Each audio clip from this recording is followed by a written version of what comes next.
Guys, what is up? Welcome back, guys. Let's talk about Bitcoin Cash, guys, because we haven't done a video on Bitcoin Cash specifically in it feels like a long time. So let's just do a video, guys, on it right now because we are increasing in price a little bit. We went up to about 214 US dollars today, $210 we're kind of sitting at right now. And it seems to be kind of holding this 180 to 210, like 180, 200-ish. It seems to be kind of some type of new support level for Bitcoin Cash, guys. So unless we see a major tank down, which we could see, guys. I could come in here and just start buying Bitcoin Cash and the price could go down, or I could sit here and sell Bitcoin Cash and the price could go up. So it's really up for debate on what I'll do. I really don't know what I'll do, guys. I know I won't sell my Bitcoin Cash, so I guess maybe the new support level's at 200. But it seems like this is kind of what's going on, guys. The prices are kind of flat, but we have seen just some rebounds on some of these coins from Bitcoin Cash, and we kind of saw one for Bitcoin SV, even though the price kind of went down. But what if, guys, take for a second and hear me out right now.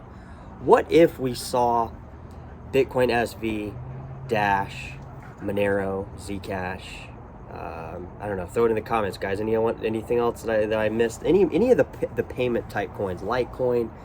What if we saw an increase in price similar to Bitcoin Cash, just all at one time, guys? Wouldn't that be something to talk about? Wouldn't that be some type of something we could kind of go on, I guess, per se?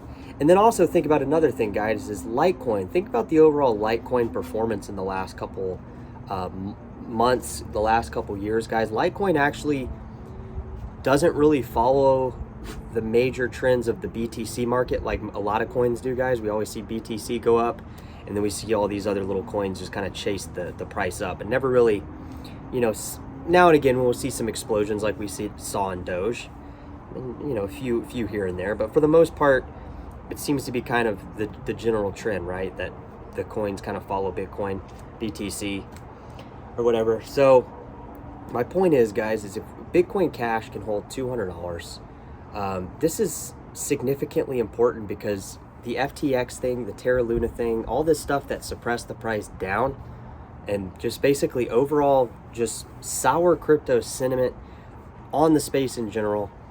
If you don't remember, guys, I think we sunk to like that one day I did a video. I don't remember what we dropped to. I know we dropped to $17 on Bitcoin SV that I saw with my own two eyes.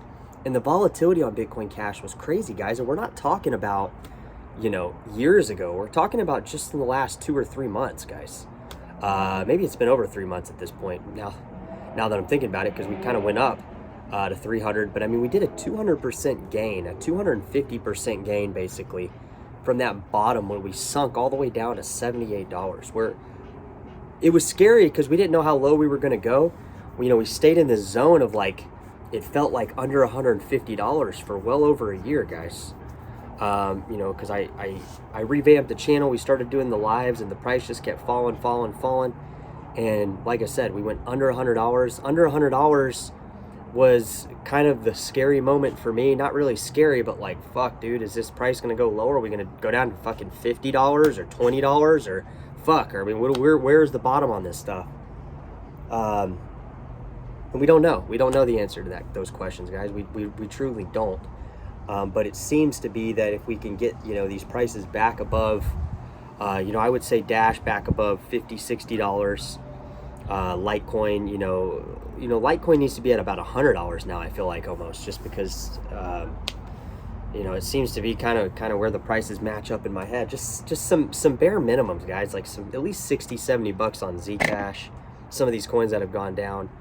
So, guys, my question to you is the what if factor. The what if these coins that I mentioned just now went up like Bitcoin Cash. We could get a little bit of support level on these coins, because we got some outliers here, guys, like Zcash. If you don't remember, in 2021, guys, it was the coin that went up kind of last, remember, and then it kind of dropped.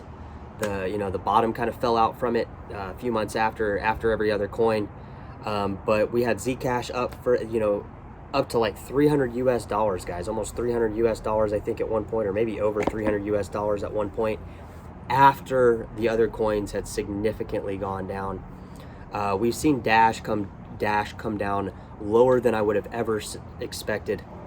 And it's kind of cool to follow this stuff, guys, because I like following these alternative price speculations on maybe where the price could go, because we just don't know, guys, because I would have not thought any of this would have happened. Honestly, I really wouldn't have thought we would have gone under 100 US dollars for Bitcoin Cash and everything else I just mentioned on these other different cryptocurrencies, guys. So wrap it up for this episode where we just briefly discussed maybe this new support level for Bitcoin Cash, and maybe somewhere around $200. You know, we'll just say, you know, better than $100, right? Better than 100 USD. At least we can get 200 USD on there. And this is no guarantee that it's going to stay there, but at the same time, guys, we are kind of speculating, or at least I'm speculating on the fact that some of these other altcoins, including, you know, most of the payment cryptocurrencies, the ones that are geared towards the payment system, aka mineable, aka finite supply, aka some of the similar qualities that made BTC popular in the beginning. If we see these take off and, you know, hold maybe some decent support levels at just like double what they've been in the last year, I would say that would be at least some assurance for me, guys. But that doesn't mean anything. What I want to happen, or what I think might happen, guys, could head south, and we could go to all-time lows. But I don't think so, guys. I think that we're kind of out of the water, out of the mess of all this stuff. I think some of these altcoins absorb some of the FTX and Terra Luna plunge, and just everything else, the negative sentiment that's kind of been around crypto ever since people started losing money rather than gaining money. So guys, we'll catch you in the next episode. Later.